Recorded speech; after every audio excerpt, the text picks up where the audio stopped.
का, और खाते हैं हम। तो क्या होता है, हमारी तो डिजाइन ऐसी बनी नहीं। हमारे शरीर में ऐसे अनाज व दालें को पचाने क्या कोई व्यवस्था भगवान ने रखी नहीं है। ऐसी कोई केमिकल्स हमारे शरीर में नहीं है जो उसको पचा सके। तो अब क्या होता है, वो पड़ा रहता है। तो अब ये हो गया अनवांटेड एलिमेंट।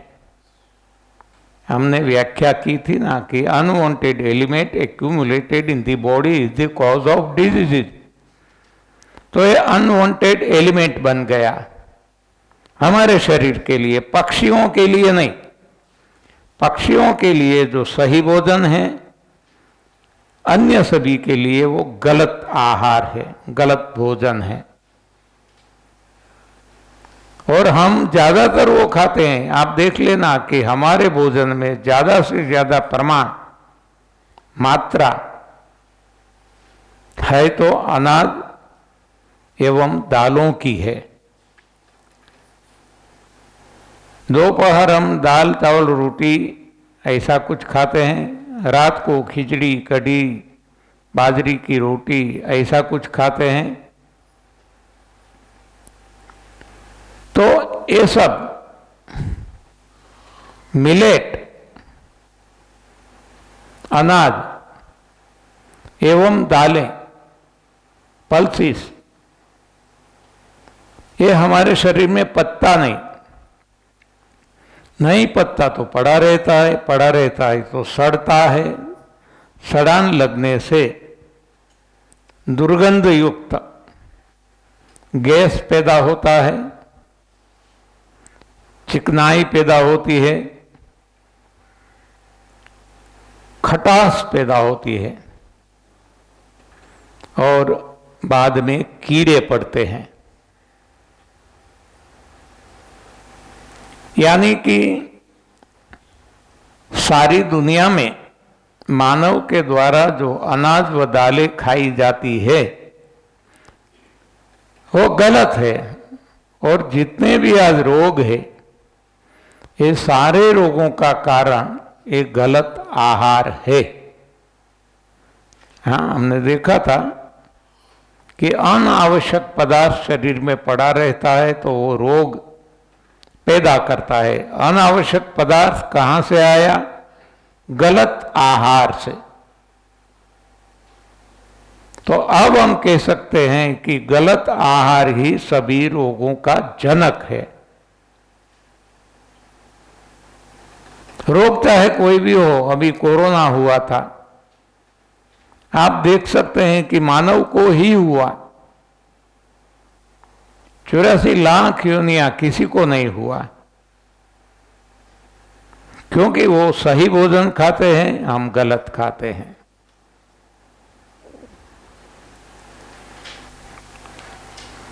तो मोर देन 50% हमारा भोजन अनाज एवं दालों से बना हुआ होता है। अब जो बचा, इसमें आप देखेंगे तो ज्यादातर मात्रा किसकी है? अनाज दालों के बाद मात्रा के हिसाब से किसका नंबर आता है हमारे भोजन में?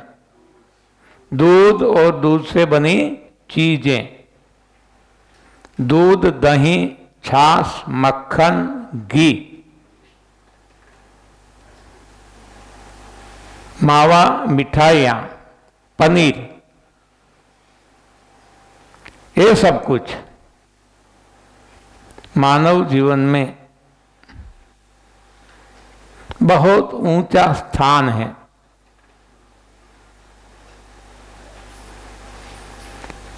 आप देखेंगे, सारी सृष्टि में दृष्टि करेंगे, आपको पता चलेगा कि सारी सृष्टि में एक भी प्राणी पराई मां का दूध नहीं पीता। अपनी मां का दूध जब तक मिला, भगवान ने दिया, तब तक वो पीते हैं। बाद में अपनी मां का दूध भी नहीं पीते और पराई मां का भी नहीं पीते। तो हमारे लिए भी यही नियम लागू होता है कि हमें हमारी माता का ही दूध पीना है,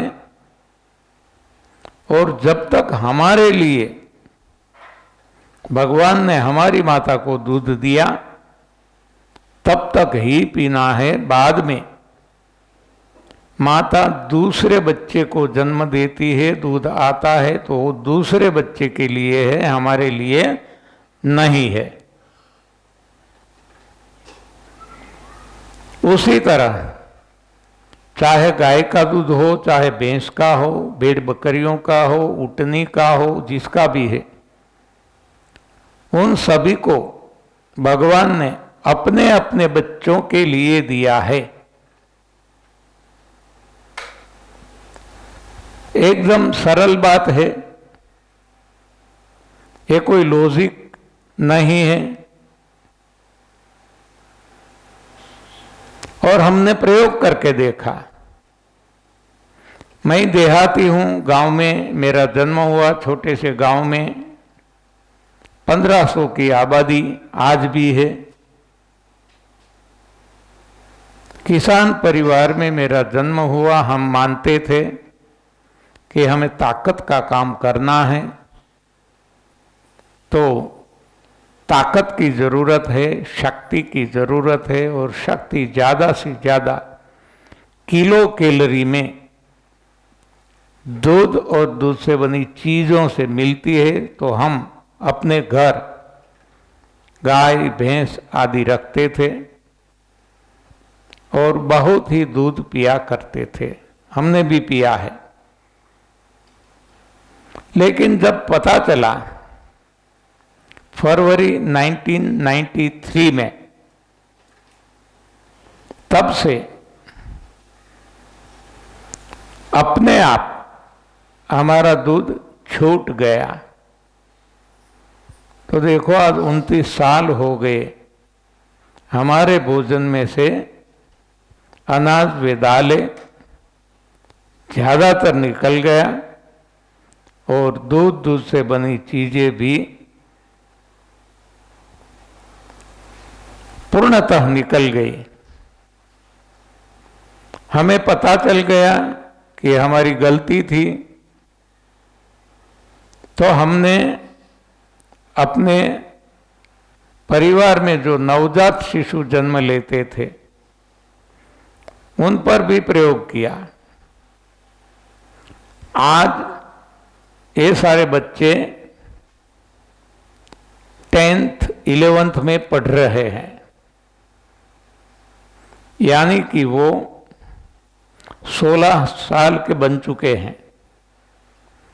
कभी भी उनको दूध नहीं दिया गया, वो मांगते भी नहीं हैं। और इन सभी को एक बार भी डॉक्टर के पास लेके जाना नहीं पड़ा और कोई दवाई देने की जरूरत नहीं पड़ी। केवल दूध का प्रयोग। कोई कैल्शियम की कमी नहीं है, कोई विटामिन प्रोटीन की कमी नहीं है, कोई एनर्जी की कमी नहीं है। उल्टा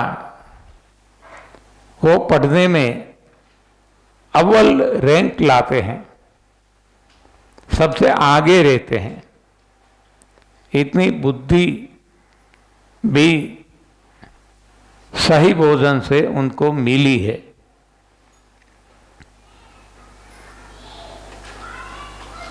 तो इसलिए हम कहते हैं सारी दुनिया को कि दूध और दूध से बनी चीजें हमारा भोजन नहीं है, और फिर भी खाएंगे तो वो हमारे शरीर में पचता नहीं है। देखो, जब छोटा बच्चा है, मां का दूध भगवान ने दिया वो पीता है, तब तक एक बच्चे के शरीर में कोई ऐसी व्यवस्था भगवान ने की है जो मां का दूध पचा सकता है। जैसे ही मां का दूध भगवान बंद कर देते हैं, उसी वक्त यहां बालक के शरीर में ये दूध पचाने की जो व्यवस्था थी, इसको भी भगवान बंद कर देते हैं। अब दूध नहीं पचता है, अपनी मां का भी नहीं पचता है।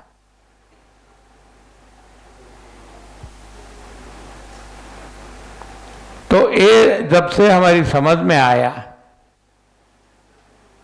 हमारा दूध अपने आप छूट गया, हमने छोड़ा नहीं।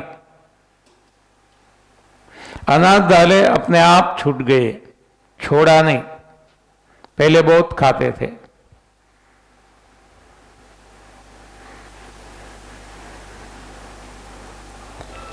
अब जो हमारे भोजन में है, प्रमुखतः दो बातें हमने देख ली। एक, ग्रेन्स एंड पल्सेस, अनाज व दालें। दूसरा, दूध, दूध से बनी चीजें। अब जो बच जाता है थोड़ा सा, इसमें हम सब्जी खाते हैं। तो सब्जी को भी हम उबाल के खाते हैं, वैसे डायरेक्ट फॉर्म में नहीं लेते। जैसा भगवान ने दिया, चाहे लौकी हो, चाहे बैंगन हो, चाहे आलू हो, कुछ भी हम आग पे चढ़ाकर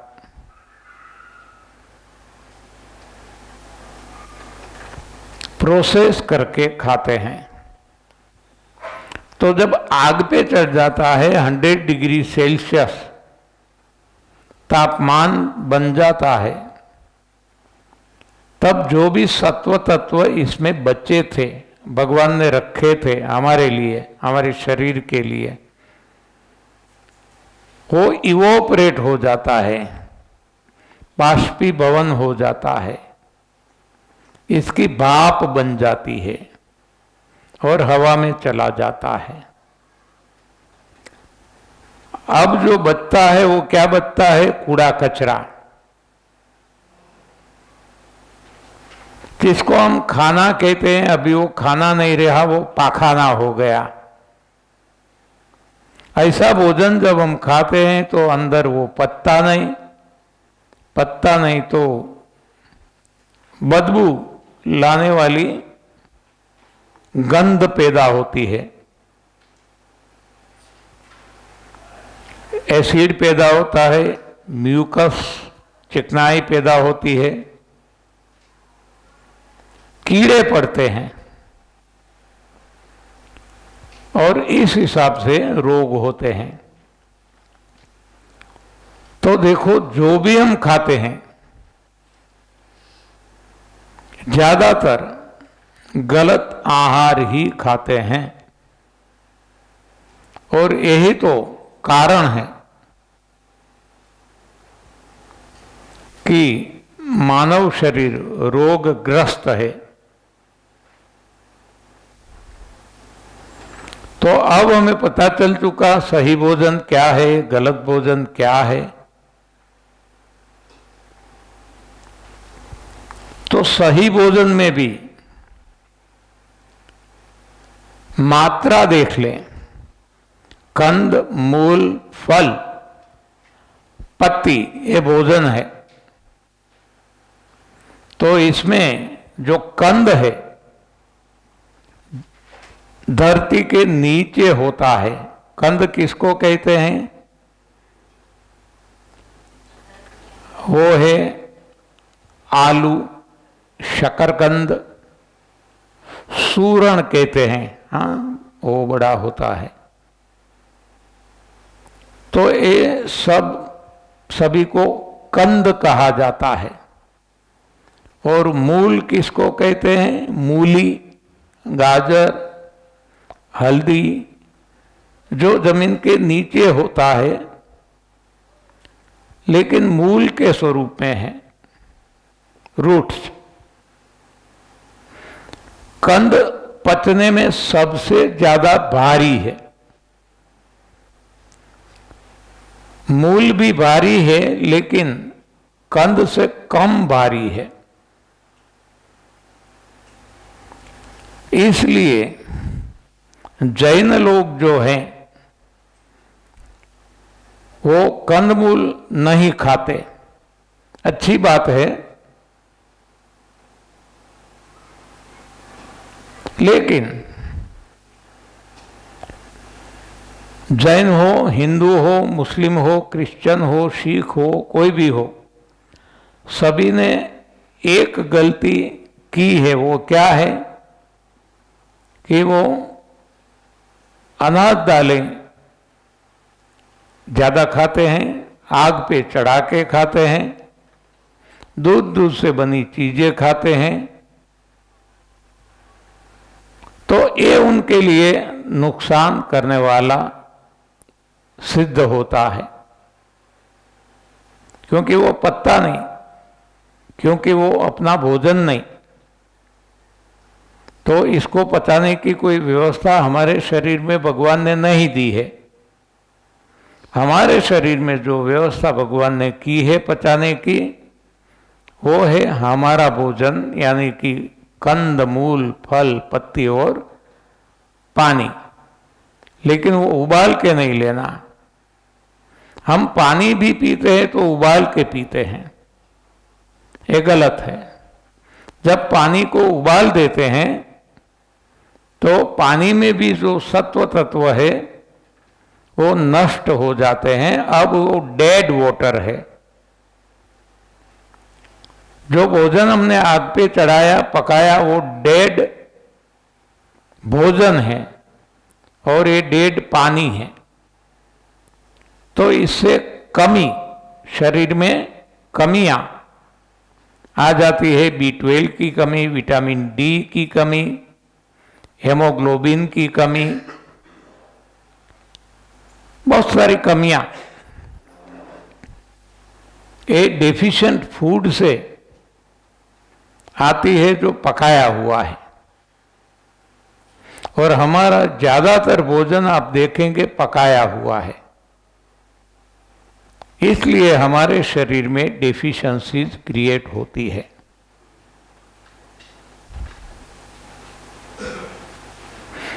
तो अब हमें समतोल रखना है। समतोल आहार जो कहते हैं ना, विज्ञान ने कुछ और दिया, जो खाने से नतीजा ये आया कि हर कोई बीमार हो गए। अब सही समतोल आहार हमें खुद को तय करना है, खुद के लिए। तो हम देख सकते हैं कि कंद सबसे भारी है पचने में, वजन में भी कंद सबसे भारी है, डेंसिटी इसकी सबसे भारी है। तो जल्दी नहीं पचता, तो इसका प्रमाण भोजन में कम से कम होना चाहिए। बाद में मूल आते हैं, मूल का प्रमाण कंद से थोड़ा ज्यादा, लेकिन फलों से कम होना चाहिए। फलों का प्रमाण पत्तियों से कम होना चाहिए और पत्तियों का प्रमाण सबसे ज्यादा होना चाहिए। हम देखेंगे कि कंद जो दिए गए ये कम से कम दिए गए, इससे ज्यादा मूल दिए गए भगवान के द्वारा, इससे ज्यादा फल दिए गए और सबसे ज्यादा वो पत्तियां दी गई।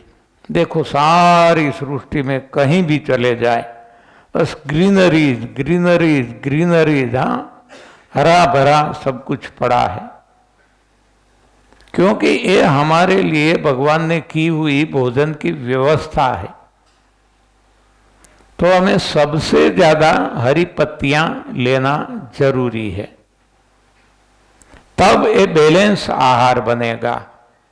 जो सबसे हल्का है पचने में वो सबसे ज्यादा लेना है, और जो सबसे भारी है पचने में वो सबसे कम लेना है। मैं 29 साल से ये साधना कर रहा हूं। तब मेरी मान्यता ऐसी थी कि कोई भी एक आहार ले लेंगे, चाहे कंद पे रहे, चाहे मूल पे रहे, चाहे फल पे रहे, चाहे पत्तियों पे रहे, तो अंदर बैठा भगवान हमारी सभी जरूरतें पूरी कर देंगे। लेकिन जो पत्तियों में है, पत्तियों में से जो आसानी से मिलता है वो कंद से बहुत कठिनाई से थोड़ा सा मिलता है। ये अब मुझे पता चला। कब?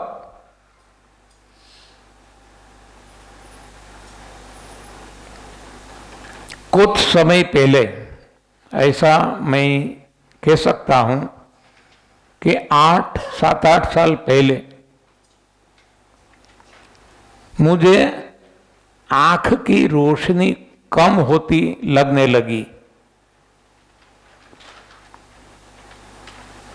मुझे लगता था जो भाई एनडीएस करता हूं तो मुझे तो ऐसा कुछ होना नहीं चाहिए, क्योंकि सब कुछ मिल जाता है सही भोजन से। तो मैं गफलत में रहा और कुछ ध्यान नहीं दिया। लेकिन जब रोशनी ज्यादा कम होने लगी तब मैंने आई स्पेशलिस्ट को बताना शुरू किया। तो आई स्पेशलिस्ट मुझे कहने लगे कि आपके आंखों में मोतिया बिंदु है, कैटरेक्ट। मुझे कैटरेक्ट की कोई भी समस्या नहीं थी। मैं उनको कहता था, लेकिन वो तो जो पढ़े लिखे हैं, जो उनको सिखाया गया स्कूल कॉलेज में, इसको ही सही मानते हैं। तो सभी डॉक्टर, बहुत सारे डॉक्टरों को, ख्यातनाम डॉक्टरों को, एक्सपर्ट्स को मैंने बताया। हर कोई एक ही कहते थे कि आपकी आंखों में, दोनों आंखों में कैटरेक्ट है। मैं सभी को बताता था कि कैटरेक्ट की कोई समस्या मुझे नहीं है। फिर भी वो बताते थे कि नहीं, ये है, दिखता है, आप सर्जरी करवा लो, कैटरेक्ट का ऑपरेशन करवा लो। मैं कन्विंस नहीं होता था तो नहीं करवाता था। ऐसे बहुत लंबा समय बीत गया, 6 साल बीत गए, लेकिन मेरी आंख की रोशनी दिन ब दिन ज्यादा कम होती गई। अब तो ऐसा समय आ गया कि मुझे पहले जो दिखाई देता था दूर का, ये नहीं दिखने लगा। चेहरा में 10 फुट दूरी से पहचान नहीं सकता था। पढ़ने में भी परेशानी होती थी। तब थक कर मैंने हार मान ली और एक आंख का कैटरेक्ट का ऑपरेशन करवाया। ऑपरेशन हो जाने के बाद जो भी सावधानी बरतनी थी डॉक्टर की कहने के अनुसार वो मैंने चुस्ती से पालन किया, लेकिन आंखों की रोशनी में कोई फर्क नहीं पड़ा। जिसका ऑपरेशन किया था इसमें भी नहीं। तब मैं डॉक्टर को मैंने बताया कि कैटरेक्ट तो आपके कहने से मैंने निकलवा दिया, लेकिन मेरी आंख की रोशनी में अभी भी कोई फर्क नहीं है। तो वो डॉक्टर ने बताया कि अभी दूसरी आंख का भी कैटरेक्ट निकालना है। मैंने बताया कि जब इस आंख में फर्क नहीं पड़ा तो दूसरी आंख का कैटरेक्ट निकालने का फायदा क्या? इसमें तो फर्क पड़ना चाहिए। तो डॉक्टर बताते थे कि दो पहिए वाला कोई वाहन है, इसमें दोनों पहिए एक से डायमेंशन के होने चाहिए। एक छोटा है एक बड़ा है तो काम नहीं बनेगा। मैंने बताया कि माफ करना डॉक्टर, मैं भी वैसे तो एक साइंटिस्ट हूँ, पढ़ा लिखा हूँ, इलेक्ट्रिकल इंजीनियर हूँ। मैं भी जानता हूँ कि ये जो आपकी आर्गुमेंट है वो गलत है। आप मान लो कि मुझे एक ही आंख है, एक नहीं है, तो आप जब कैटरेक्ट निकालते हैं तो ये इस आंख में तो फर्क पड़ना चाहिए। तो अब मैं क्या करता हूं कि एक आंख को बंद कर देता हूं और देखता हूं तो